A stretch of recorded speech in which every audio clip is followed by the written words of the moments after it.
حضرات، اس دنیا میں سب سے معزز ترین ہستیاں اللہ کے نبی ہیں۔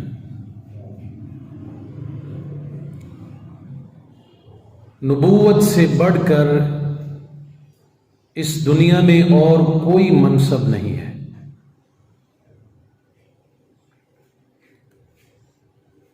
اور یہ منصب ایسا ہے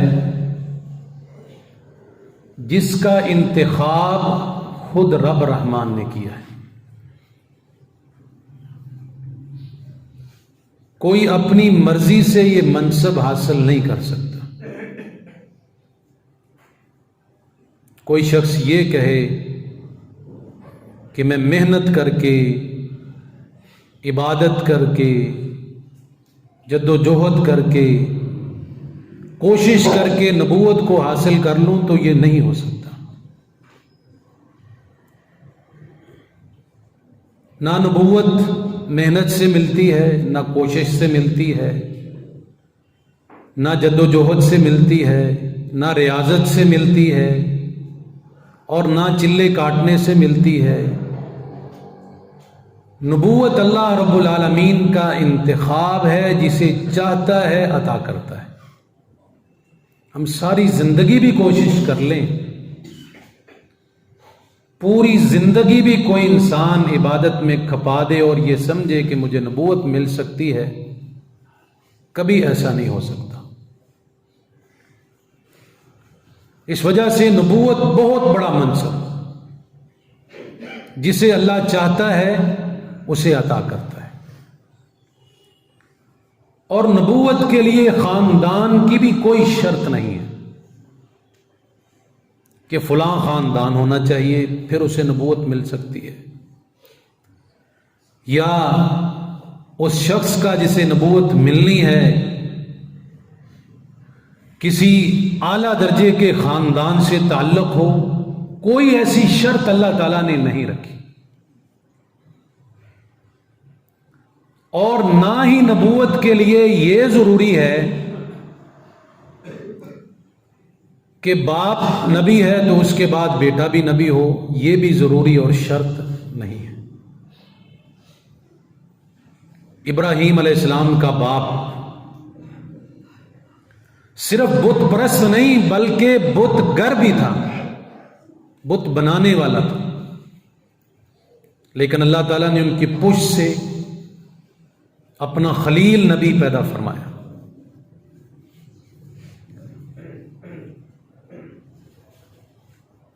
نوح علیہ السلام کا تذکرہ قرآن حکیم میں موجود ہے۔ اپنے بیٹے کو آوازیں دے رہے ہیں کہ آ جا، ایمان لیا، میرے ساتھ کشتی میں سوار ہو جا۔ وہ کیا کہتا ہے؟ ارکب معنا، کہ میں تو یہ پہاڑ کی چوٹی پر چڑھ جاؤں گا، مجھے سیلاب، مجھے یہ پانی کچھ نہیں کر سکے۔ لیکن جب اللہ کا عذاب آیا، نوح علیہ السلام اپنے بیٹے کو اپنی آنکھوں کے سامنے غرق ہوتا دیکھتے ہیں اور کیا کہتے ہیں؟ یا اللہ، میرا بیٹا ہے، اللہ میرا بیٹا میری آنکھوں کے سامنے غرق ہو رہا ہے۔ اللہ فرماتے ہیں نوح، یہ تیرا بیٹا ہی نہیں، تیری نسل ہی نہیں، حالانکہ ہے پشت سے۔ تو نبوت کے لیے یہ ضروری نہیں کہ باپ کے بعد بیٹا، بیٹے کے بعد، یعنی ایک خاندان کے اندر کوئی ایسی شرط بھی اللہ تعالیٰ نے نہیں رکھی کہ نبوت کسی ایک خاندان کے ساتھ منسلک رہے۔ یہ اللہ کا انتخاب ہے، جسے چاہتا ہے اسے عطا کرتا ہے۔ اور جو آج پیارے پیغمبر صلی اللہ علیہ وسلم کے آ جانے کے بعد اللہ تعالیٰ نے یہ منصب بھی کلی طور پر قیامت کے لیے ختم کر دیا۔ اب کوئی بھی اس دنیا میں نبی پیدا نہیں ہو سکتا، اور اللہ نے یہ اعلان، یہ مہر ختم نبوت کی باقاعدہ اپنے قرآن حکیم میں لگائی، دلیل قرآن حکیم میں اللہ رب العالمین نے نقل فرمائی، درج فرمائی. ما كان محمد أبا أحد من رجالكم ولكن رسول الله وخاتم النبيين.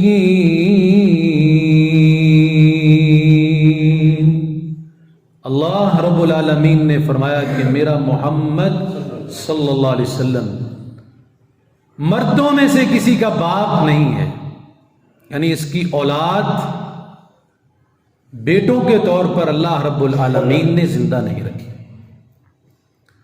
لیکن میرا رسول ہے وخاتم النبیین، اور اس نبی پر آ کے میں نے اپنی نبوت کو ختم کر دیا ہے. اب مزید کوئی نبی اس دنیا میں آنے کی گنجائش باقی نہیں ہے. پیارے پیغمبر صلی اللہ علیہ وسلم نے فرمایا انا خاتم النبیین لا نبی بعدی، میں آخری نبی ہوں، نبوت کا سلسلہ میرے اوپر بند ہو چکا ہے، اب میرے بعد کوئی نبی نہیں آ سکتا. حضرت عمر رضی اللہ تعالیٰ عنہ کے بارے میں سرتاج رسول صلی اللہ علیہ وسلم فرماتے ہیں اگر میرے بعد بھی نبوت کی کوئی گنجائش ہوتی تو عمر کو اللہ نبی بنا کے بھیج دیتا. عمر کو بھی اللہ نبوت کا سہرا پہنا دیتا. تو یہ بات یاد رکھیں، نبوت کا منصب بہت اعلیٰ منصب، بہت اعلیٰ درجے کا ہے. اس سے بڑھ کر اس دنیا میں اور کوئی منصب نہیں ہو سکتا. سب سے اعلیٰ درجے کا جو منصب ہے وہ نبوت کا منصب ہے، وہ رسالت کا منصب ہے. اللہ کے تمام انبیاء بڑے اعلیٰ ہیں، بڑے مقام والے ہیں، بڑے مرتبے والے ہیں. اللہ تعالیٰ نے ہر نبی کو الگ سے ایک مقام اور مرتبہ دیا ہے، اس کے اندر کوئی نہ کوئی الگ سے خصوصیت ہوتی ہے. اللہ نے کتنے انبیاء دنیا میں مبعوث فرمائے؟ کم و بیش 1.25 لاکھ انبیاء. ایک لمبی لسٹ ہے جن میں سے اکثر انبیاء ایسے ہیں جن کا نام اللہ نے قرآن میں ذکر فرمایا،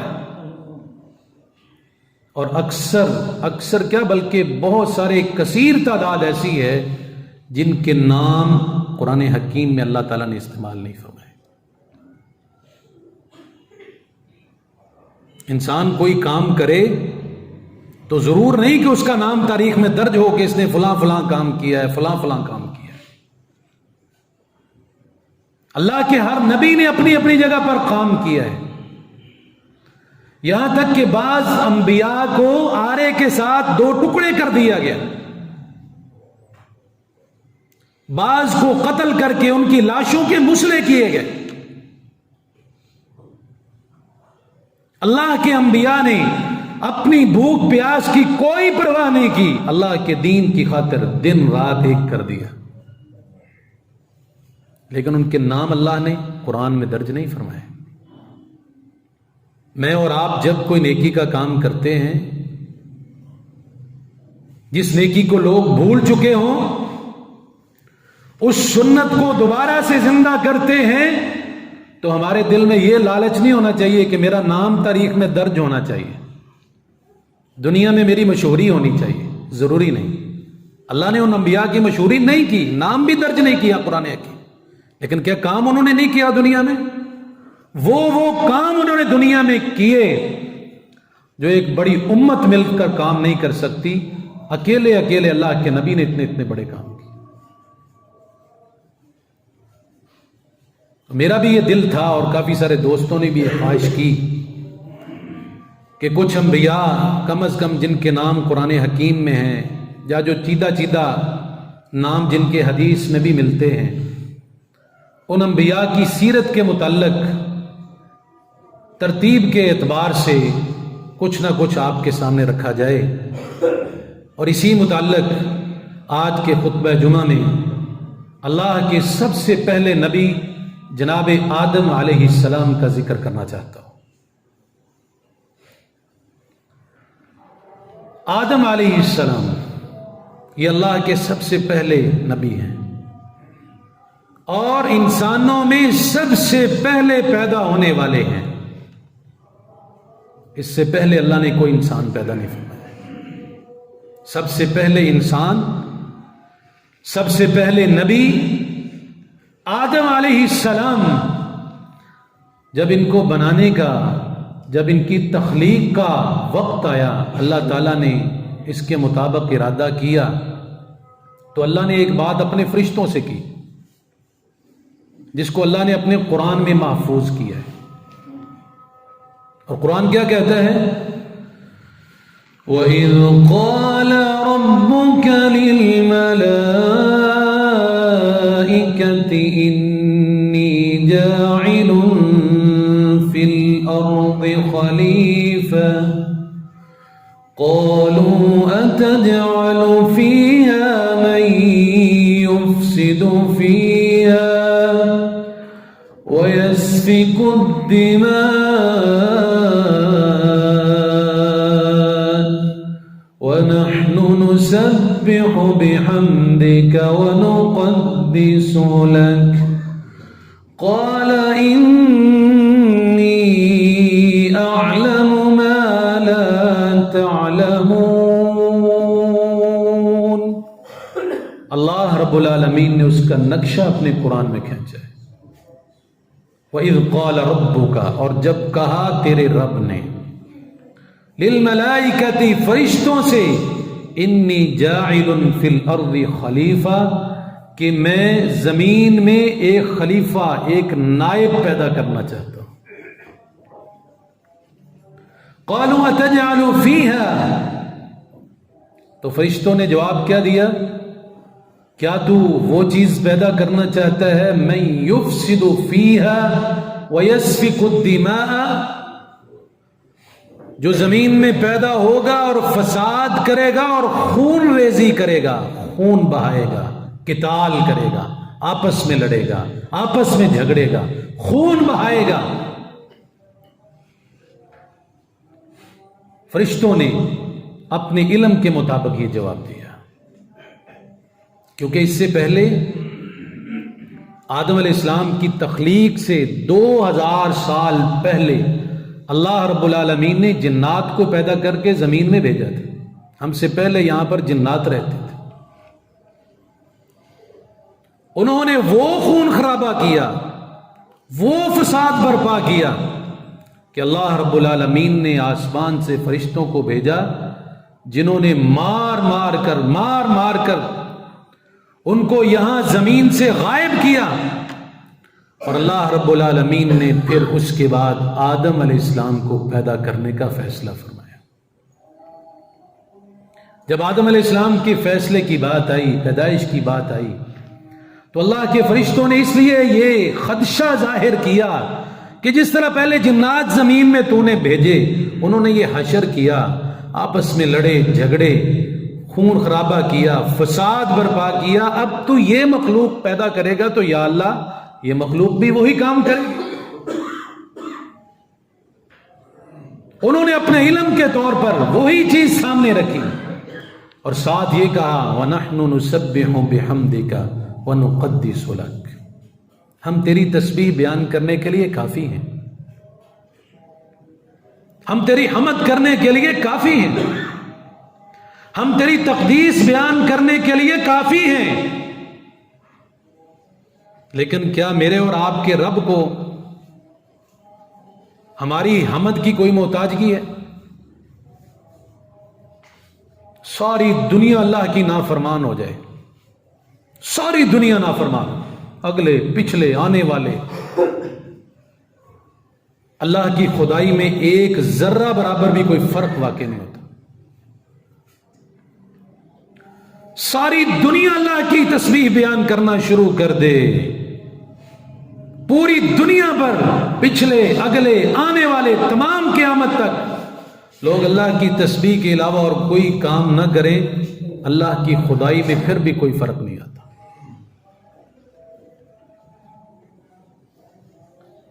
فرشتوں نے کہا کہ ہم تیری تسبیح بیان کرنے کے لیے کافی ہیں. اور کتنی تسبیح بیان کرتے ہیں فرشتے؟ پیارے پیغمبر صلی اللہ علیہ وسلم نے فرمایا جس فرشتے کو اللہ نے جو کلمات سکھائے اپنی تسبیح کے، اپنی تقدیس کے، اپنی حمد کے، وہ جب سے پیدا ہوا ہے وہ کلمات کہتا جاتا ہے، اس کے علاوہ اس کا اور کوئی کام نہیں۔ جو رکوع میں کھڑا ہے وہ رکوع میں کھڑا ہے، جو قیام میں کھڑا ہے وہ قیام میں کھڑا ہے، جو سجدے میں پڑا ہے وہ سجدے میں پڑا ہے۔ اللہ کی اتنی مخلوق جو فرشتے ہیں اللہ نے پیدا کیے ہیں، وہ مسلسل اللہ کی عبادت کرتے ہیں، ان کا اور کوئی کام نہیں۔ ان کے اندر نافرمانی والا عنصر ہے ہی نہیں، اللہ نے رکھا ہی نہیں۔ یہ انسان ہے جس کے اندر نافرمانی والے عنصر ہیں۔ انہوں نے کہا یا اللہ ہم تیری تسبیح بیان کرنے کے لیے کافی ہیں، یا اللہ تو اس مخلوق کو پیدا نہ کر، یہ زمین میں فساد کرے گی، خون ریزی کرے گی۔ اللہ نے کیا فرمایا؟ انی اعلم ما لا تعلمون، جو میں جانتا ہوں وہ تم نہیں جانتے، جو میں جانتا ہوں وہ تم نہیں جانتے۔ انا عبدی ظنی، اللہ نے ہمارے بارے میں کتنا خوبصورت ذہن اور ظن وہ فرشتوں کے سامنے رکھا کہ جو چیزیں میں خیر کی جانتا ہوں وہ تمہیں پتہ نہیں ہے ان کے اندر۔ اور حدیث میں کیا آتا ہے؟ انا عبدی ظنی، جس طرح کا گمان بندہ مجھ سے رکھتا ہے میں بھی اس کے ساتھ ویسا ہی پیش آتا ہوں۔ اس لیے اللہ کے متعلق اپنے ذہنوں کو پاک اور صاف کریں، اللہ کی ذات کے متعلق اپنے ذہنوں کو پاک اور صاف رکھیں۔ اور اللہ رب العالمین نے یہاں جو دوسری بات ارشاد فرمائی، وَعَلَّمَ آدَمَ الْأَسْمَاءَ، اب جب آدم علیہ السلام کے متعلق یہ اللہ تعالیٰ نے فرما دیا کہ جو میں جانتا ہوں وہ تم نہیں جانتے، اس کے بعد آدم علیہ السلام کی پیدائش کا سلسلہ ہوا، اور پھر جو اللہ تعالیٰ نے آدم علیہ السلام کو پیدا کر کے اس کے بعد جو فرشتوں سے سوال کیا ہے وہ آدم علیہ السلام کی برتری ثابت کرتا ہے، عظمت ثابت کرتا ہے۔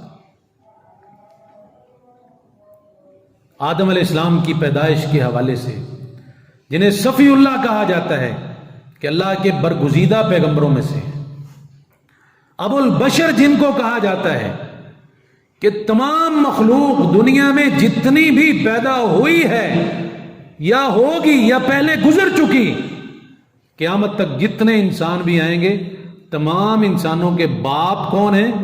حضرت آدم علیہ السلام۔ یہ فضیلت جناب سیدنا آدم علیہ السلام کی ہے۔ اللہ رب العالمین نے بغیر ماں اور بغیر باپ کے پیدا کیا، یہ اللہ کی قدرت ہے۔ ویسے انسان ان چیزوں کا محتاج ہوتا ہے، ماں اور باپ سبب بنتے ہیں، دنیا میں آنے کا ذریعہ بنتے ہیں، لیکن اگر وہ خالق چاہے بغیر باپ کے عیسیٰ کو پیدا کیا یا نہیں کیا؟ اب یہ پہلے انسان نہیں ہے، عیسیٰ علیہ السلام کو پہلے انسان نہیں ہے، جوڑے موجود ہیں دنیا میں۔ دنیا میں اللہ رب العالمین نے یہ قانون بنایا ہے، سبب رکھا ہے، لیکن وہ جب چاہے جس وقت چاہے جو چیز چاہے وہ کر سکتا ہے، اسے کوئی پوچھنے والا نہیں۔ یہی قدرت ہے، اس کو اسباب کی ضرورت نہیں ہے، وہ بغیر اسباب کے بھی پیدا کر سکتا ہے۔ یہاں آدم علیہ السلام کو بغیر ماں اور بغیر باپ کے پیدا کیا، وہاں عیسیٰ علیہ السلام کو بغیر باپ کے پیدا کیا۔ دنیا میں ایک سبب ہے، ہر چیز ایک میدان سے گزرتی ہے، اس کے بعد سبب پیدا ہوتا ہے، پھر جا کے اگلا کام ہوتا ہے۔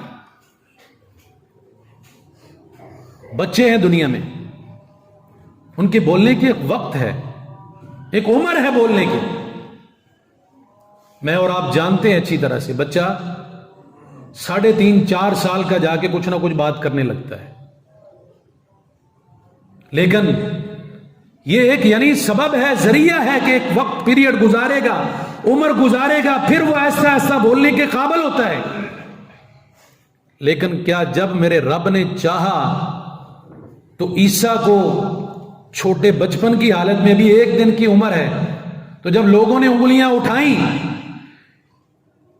عیسیٰ علیہ السلام کی والدہ پر کہ نہ تیرا باپ ایسا، نہ تیری ماں ایسی، نہ تیرا خاندان ایسا، یہ کیا گل کھلایا ہے، تو جناب عیسیٰ علیہ السلام کو اللہ تعالیٰ نے ماں کی وہ گود میں بولنے کی طاقت دی یا نہیں دی؟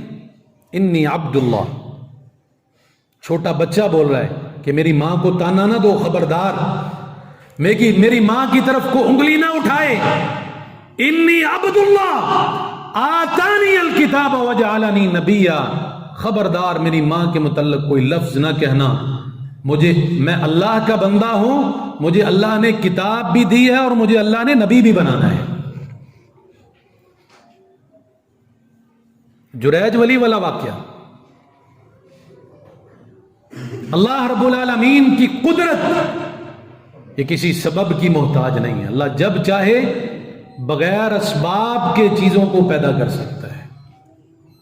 یہاں اللہ نے آدم علیہ السلام کو بغیر ماں اور بغیر باپ کی پیدا کیا، اور اللہ رب العالمین کی قدرت ہے کہ اس نے اپنی قدرت کے کرشمے دکھائے، اور اللہ نے آدم علیہ السلام کو زمین کی مٹی سے پیدا کیا، زمین کی مٹی سے پیدا کی۔ اور یہ بات اللہ رب العالمین نے انسانوں کی پیدائش کے حوالے سے کہ ان کو کہاں سے پیدا کیا گیا اللہ نے اپنے قرآن میں درج فرمائی۔ قرآن کیا کہتا ہے؟ وَلَقَدْ خَلَقْنَا الْإِنسَانَ مِنْ صَلْصَالٍ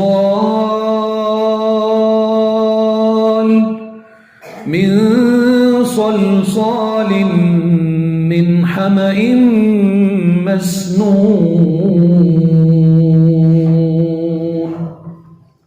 اللہ رب العالمین فرماتے ہیں ہم نے انسان کو کھنکھناتے ہوئے گارے سے پیدا کیا، کھنکھناتے ہوئے مٹی سے پیدا کیا۔ یہ اللہ نے اصول قرآن حکیم میں دیا،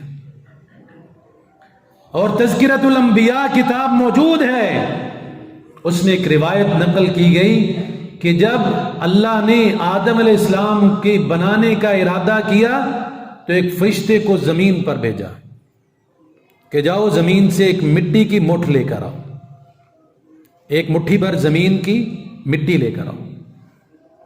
اللہ کے حکم پر فرشتہ زمین پر اترا، اس نے مٹی کی ایک مٹھی لینا چاہی۔ اللہ کی قدرت، وہ جب چاہے جیسے چاہے کرتا ہے۔ اللہ رب العالمین نے تمام زمین کے اندر جتنی بھی قسم کی مٹی پیدا کی ہے، اس تمام قسم کی 60 قسم کی مٹی ہے زمین میں، اللہ نے 60 قسم کی مٹی کو زمین کے اندر فرشتے کے ہاتھ کے نیچے کر دیا۔ جہاں جہاں پر جو مٹیریل تھا نا، 60 قسم کی مٹی جہاں فرشتہ پہنچا اس کے اوپر آ کے اکٹھی ہو گئی۔ اللہ کے فرشتے نے وہاں سے مٹی اٹھائی، مٹھی اٹھائی اور اللہ کے پاس پہنچے۔ اللہ رب العالمین نے یہ مٹی جس کے اندر سرخ رنگ بھی، سفید رنگ بھی، سیاہ رنگ بھی، اور اسی طرح زرد رنگ بھی، نرم بھی، سخت بھی، شیریں بھی، تلخ بھی، نمکین بھی، پھیکی بھی، تمام قسم کی اس کے اندر ورائٹیاں موجود۔ پھر یہی ہمارے مزاجوں کے اندر ہیں۔ انسان کے مزاج بھی اسی لیے اللہ نے مختلف بنائے، کوئی نرم مزاج والا ہے، کوئی سخت والا ہے، کوئی گورے رنگ والا ہے، کوئی کالے رنگ والا ہے، کوئی زرد رنگ کا ہے، کوئی سخت طبیعت کا ہے، کوئی نرم طبیعت کا ہے، کسی کا مزاج شیریں ہے۔ تو یہ اللہ رب العالمین نے وہی مٹی کی جو کیفیت تھی وہی انسانوں کے اندر جناب آدم علیہ السلام کی وجہ سے آج ہمارے اندر منتقل فرمائی۔ تو اللہ کے فرشتے نے مٹی لی اور اللہ رب العالمین نے اس مٹی سے جناب آدم علیہ السلام کو پیدا فرمایا۔ آدم علیہ السلام کی پیدائش ہوئی تو اب اللہ رب العالمین نے فرشتوں کے اوپر آدم علیہ السلام کو فضیلت کیسے بخشی، اس کا ذکر قرآن کی اگلی آیت میں، جو پیچھے ہم نے آیت پڑھی اس سے اگلی آیت میں یہ ذکر ہے کہ آدم علیہ السلام جب پیدا کر دیے گئے تو اللہ تعالیٰ نے اس وقت چند چیزیں جناب آدم علیہ السلام اور فرشتوں کے سامنے رکھیں کہ یہ چیزیں ہیں، ان کے نام ذرا بتاؤ، ان کے نام گن کے بتاؤ۔ تو اس وقت آدم علیہ السلام کو اللہ رب العالمین نے جو فضیلت بخشی، وعلم آدم الاسماء کلها، اللہ فرماتے ہیں ہم نے آدم کو تمام چیزوں کے نام سکھا دیے۔ ثم عرضهم على الملائکہ، پھر ہم نے ان چیزوں کو فرشتوں کے سامنے پیش کیا کہ ان کے نام بتاؤ۔ فقال انبئونی باسماء هؤلاء ان کنتم صادقین، اللہ نے ساتھ یہ بھی کہا کہ اگر تم سچے ہو اپنے بات میں تو ان چیزوں کے ذرا نام تو بتا کے دکھاؤ۔ یعنی تم کہتے ہو کہ یہ زمین میں جائے گا، فساد برپا کرے گا، اس کے ذریعے سے خون ریزی ہوگی، تمہارا یہ اندازہ ہے۔ اب میرا جو اندازہ ہے وہ یہ ہے کہ اس کو میں ایک ایسا علم دوں گا جو تمہارے پاس نہیں ہے۔ تو اللہ نے آدم علیہ السلام اور فرشتوں کے سامنے ان چیزیں رکھی اور فرمایا کہ فرشتوں ان چیزوں کے نام گن کے بتاؤ، بولو ان چیزوں کے نام کیا ہے اگر تم سچے ہو۔ اس وقت فرشتوں نے کیا اقرار کیا؟ قالوا سبحانك لا علم لنا الا ما علمتنا انك انت العليم الحكيم۔ اس وقت فرشتوں نے یہ اقرار کیا کہ اے اللہ تیری ذات ہر قسم کے نقص سے پاک ہے، تیرا فیصلہ ہر عیب سے پاک ہے۔ لا علم لنا الا ما علمتنا، ہمیں کچھ علم نہیں ہے ان چیزوں کا سوائے اتنا جتنا تو نے ہمیں علم دیا ہے۔ اس کا مطلب ہے فرشتوں کے پاس بھی کلی علم نہیں ہے، جتنا اللہ نے دیا ہے صرف اتنا ہی ہے، نہ کسی انسان کے پاس کلی علم ہے۔ ہر چیز کا مکمل علم صرف اور صرف اللہ رب الرحمن کے پاس ہے۔ انک انت العلیم الحکیم، اللہ تو بہت بڑی حکمت والا ہے، تیرے فیصلے بڑی حکمت والے ہیں اور تیرے پاس سب سے زیادہ علم ہے۔ اللہ رب العالمین کے فرشتوں نے اس وقت اللہ رب العالمین کے سامنے اپنی کم علمی کا اظہار کیا۔ پھر اللہ نے آدم سے کہا کہ بولو ان چیزوں کے نام کے۔ یا اللہ نے فضیلت بخشی، جب فضیلت ان کے سامنے آ گئی کہ آدم واقعی علم والی چیز ہے، اس کو اللہ نے ایک نئی چیز دی ہے، جن چیزوں کے نام ہمیں یاد نہیں ہیں ان چیزوں کے نام آدم کو یاد ہیں۔ تو اس وقت اللہ رب العالمین نے مزید آدم علیہ السلام کے متعلق یہ فضیلت والا فیصلہ فرمایا کہ اب فرشتوں تم بھی اور جنوں تم بھی میرے اس بنائے ہوئے آدم کو سجدہ کرو۔ یاد رکھیں یہ کوئی سجدہ عبادت کا سجدہ نہیں تھا، یہ تعظیمی سجدہ ہے، اور تعظیمی سجدہ بعض انبیاء کی نبوت میں بھی جائز اور درست رہا ہے۔ نبی صلی اللہ علیہ وسلم کے پاس ایک صحابی آئے، وہ وہاں گئے تھے، یہاں عیسائیوں کی کثرت تھی اور عیسائی اپنے عالم کو اس وقت سجدہ کرتے تھے۔ جب یہ وہاں سے ہو کر واپس آئے نا تو انہوں نے خواہش کا اظہار کیا، اے اللہ کے رسول صلی اللہ علیہ وسلم، عیسائیوں کو ہم نے دیکھا وہ اپنے علماء کو سجدہ کرتے ہیں، آپ تو ہمارے نزدیک ان سے زیادہ عظمت والے ہیں، آپ کا مقام اور شرف زیادہ ہے، کیوں نہ ہو کہ ہم بھی آپ کو سجدہ کریں۔ نبی صلی اللہ علیہ وسلم نے کیا فرمایا؟ فرمایا سجدہ اگر اللہ کے علاوہ کسی کے لیے جائز ہوتا تو میں محمد صلی اللہ علیہ وسلم یہ حکم فرماتا کہ بیوی اپنے خامد کو سجدہ کرتی۔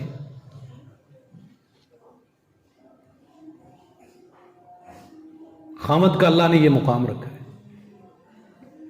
لیکن فرمایا کہ کسی کے لیے اب میری شریعت میں نہ تعظیمی سجدہ، نہ عبادت کا سجدہ، اور کسی بھی قسم کا سجدہ اللہ کے علاوہ کسی دوسرے کے لیے جائز نہیں، چاہے وہ نبی ہی کیوں نہ ہو۔ یہ سجدہ اللہ نے تعظیمی کروایا۔ اب وہاں کیونکہ فرشتے تو مان چکے تھے، انہوں نے تو پہلے اقرار کر دیا سبحانک، اللہ تو پاک ہے، جو تو فیصلہ کرے گا ہمیں منظور ہے۔ لیکن وہاں جنات میں سے جو ابلیس ہے وہ اکڑ گیا۔ بعض لوگ اس کو کہتے ہیں کہ ابلیس بھی پہلے فرشتہ ہی تھا، نہیں، یہ جنوں کی نسل میں ہے، یہ آگ سے پیدا کیا گیا۔ یہ جن اکڑ گیا اور کہنے لگا خلقتنی من نار وخلقتہ من طین، اے اللہ تو نے مجھے آگ سے پیدا کیا ہے، اسے مٹی سے پیدا کیا ہے۔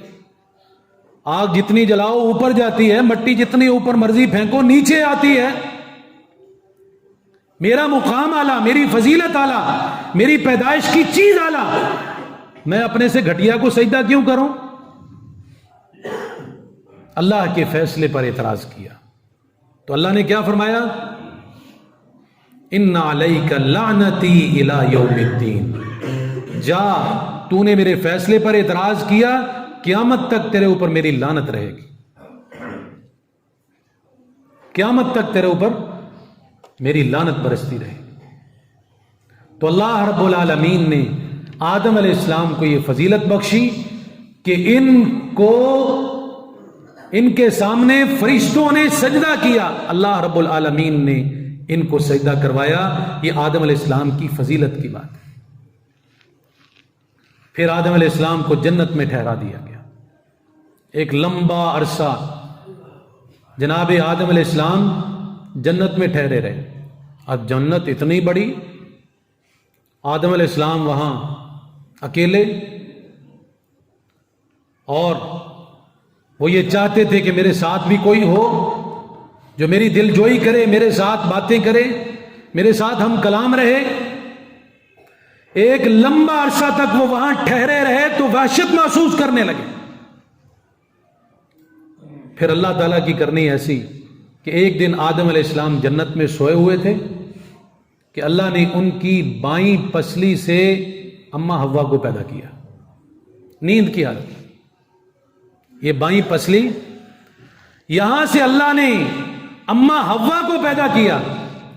جب حوا پیدا ہوئی تو آدم علیہ السلام، ان کا گوشت درست کر دیا گیا، جہاں سے ان کو پیدا کیا گیا گوشت کو بالکل صحیح سلامت کر دیا گیا۔ آدم علیہ السلام اٹھے، دیکھا کہ سر کے قریب ایک عورت بیٹھی ہے، حیران ہوئے اور پوچھنے لگے تو کون ہے؟ اس نے کہا میں عورت ہوں۔ پوچھا تجھے کس لیے پیدا کیا گیا؟ اس نے کہا تیرے سکون کے لیے، جو تجھے خواہش تھی، جو تیری اللہ رب العالمین سے ڈیمانڈ تھی، جو تو چاہتا تھا، اللہ نے تیرے سکون کے لیے مجھے پیدا کیا۔ قرآن بھی کیا کہتا ہے؟ لِتَسْكُنُوا، ازواج کو، بیویوں کو، تمہاری بیگمات کو کس لیے پیدا کیا گیا؟ تاکہ تمہیں سکون ملے۔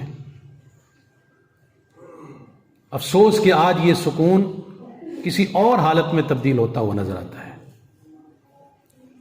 نہ ہی اس مرد کو گھر میں جا کے سکون ہوتا ہے، اور نہ ہی اس عورت کو اپنے اس مرد سے سکون ہوتا ہے۔ کئی گھر اجڑتے ہم نے دیکھے کہ آپ معاشرے میں نہیں رہتے، صرف کس وجہ سے میرا شوہر مجھے اہمیت نہیں دیتا، صرف کس وجہ سے میں گھر جاتا ہوں میری گھر میں عزت ہی نہیں ہے۔ بھئی اللہ نے سکون بنایا ہے تو سکون بنو، میاں بیوی دونوں آپس میں ایک دوسرے کے لیے سکون بننے کی کوشش کریں، پھر یہ سکون نصیب ہوگا۔ لیکن اگر یہ سکون صرف بیوی چاہتی ہے اور وہ اپنے خامد کو خوش نہیں دیکھنا چاہتی، یا خامد چاہتا ہے اور وہ اپنی بیوی کے لیے سکون نہیں چاہتا، تو پھر یہ سکون میرا خیال ہے کبھی ہمیں نصیب نہیں ہو سکتا۔ کہا میں تیرے سکون کے لیے پیدا کی۔ اب فرشتوں نے آدم علیہ السلام سے اس عورت کا نام پوچھا، کہ بھلا بتاؤ اس عورت کا نام کیا ہے؟ آدم علیہ السلام نے کہا اس کا نام حوا ہے۔ پوچھا حوا اس کا نام کیوں رکھا گیا؟ تو کہا یہ زندہ شخص سے پیدا کی گئی اور ہر زندہ شخص کی ماں ہے، اس لیے اسے حوا کہا جاتا ہے۔ حوا کا معنی یہ کہ جو زندہ جیتے جی شخص سے پیدا کی گئی ہو اور ہر زندہ شخص کی وہ ماں ہو، اسے حوا کہتے ہیں۔